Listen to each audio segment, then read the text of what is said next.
Hi, my name's Tom, and today we're going to be going over some very basic Photoshop stuff. So let's start. Go to File, New. This creates a new composition. You can set the name to whatever you like. We're just going to do example. Here are the basic settings. Clipboard is like if you copy a document or a photo from online, that's the size of your clipboard. And then there's default Photoshop size. US paper. International, it's like millimeters. A photo, very high res. 300. You're not going to see that in a lot of other ones. Most of them are like 72, like web sizes. This is one I like to work with because I know what the sizes are. You can always change the resolution. Mobile and devices, a lot smaller size, same resolution as web. Film and video, all your film options from 4K to NTSC DV, everything in between. So we're going to go web. We're going to go to a pretty high resolution or size, and then we're still going to set the resolution higher than default, which I always do. It just comes out cleaner. It just looks better to me. That's a personal thing. So we're going to start opening some pictures.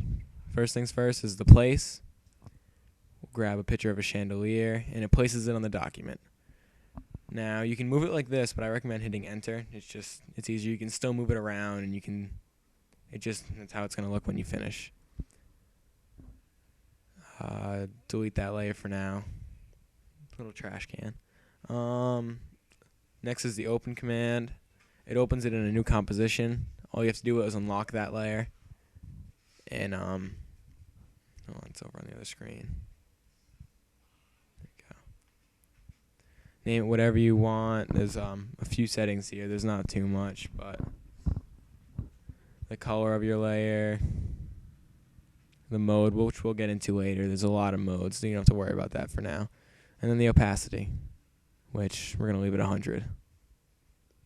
So now that's a layer. We're going to drag this with the move tool, which is the first one in your palette, to our example comp. Now this is way too big for now, but we'll go over resizing during a later tutorial at some point, probably the next one. Delete that layer for now. Now, pretty much it for a file. There's all the other stuff, like print and stuff like that, save. We'll get into the more complicated stuff in later tutorials, but to the edit menu. You got all the stuff, cut, copy, paste, and then some more complicated stuff that we're not going to worry about. But the main thing I want to focus on is these three. Undo, step forward, and step back. Now, the undo, literally it becomes a redo after you undo it once. So if you keep doing it, it's just going to keep going back and forth between the last two things, the last thing you've done, and undoing the undo pretty much. Step backward is kind of like a browser history. It takes you backwards until the very beginning of your composition if you keep going. So step all the way forward, just like the forward button in a browser takes you all the way back to where you are.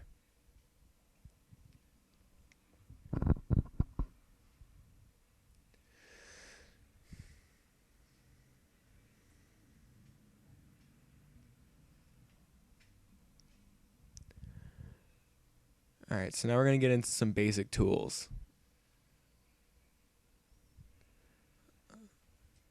Start off with the Paintbrush. There it is. Alright, up here is your brush settings. You can change the size and the hardness. We'll leave it at 100% just to show you what that's like first. Your color for your brush is down there. And then we'll set the hardness to 0. Show you what that looks like.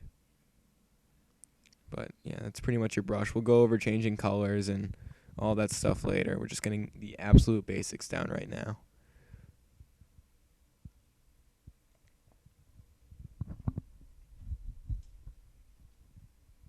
So we're going to step backward, get rid of all these brush marks. most of them.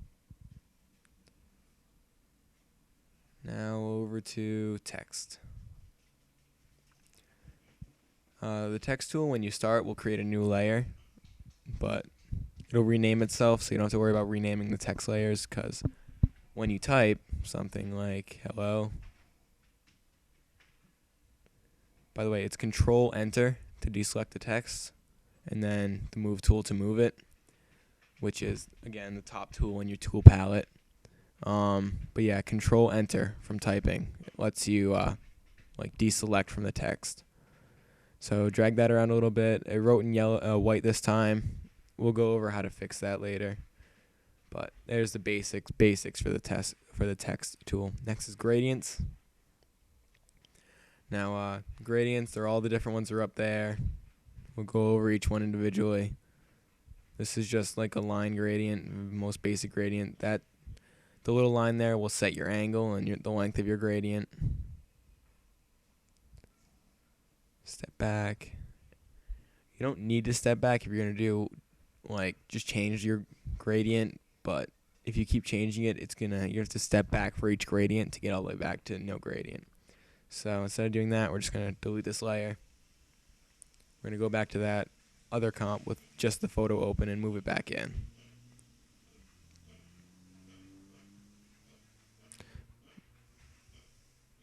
Again, still using the Move tool to move everything. Now we're going to go over Zoom.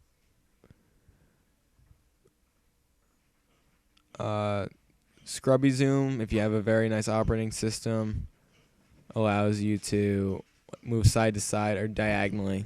It's more appropriate, and zoom in and zoom out.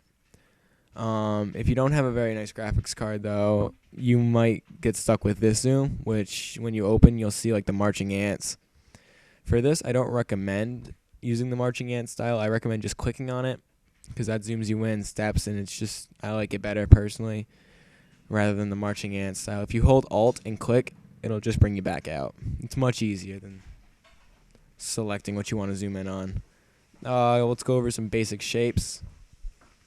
The shape tool. Every shape's going to create a new layer. So as you go, it's just going to keep adding up layers. Even lines, they take their own layer.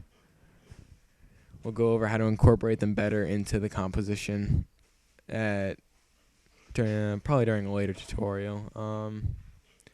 For the custom shapes or fancy shapes, pretty much select whatever you want, and you can drag and drop the dimensions. If you hold Shift, it keeps it like the way it was designed to look. All the proportions stay the same as you drag out.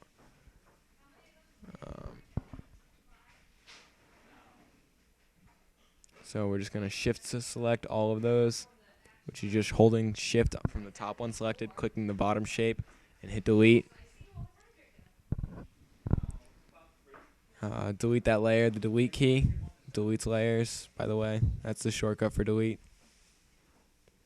And that's all for this basic tutorial. Tom Howard from 410 Productions, signing out.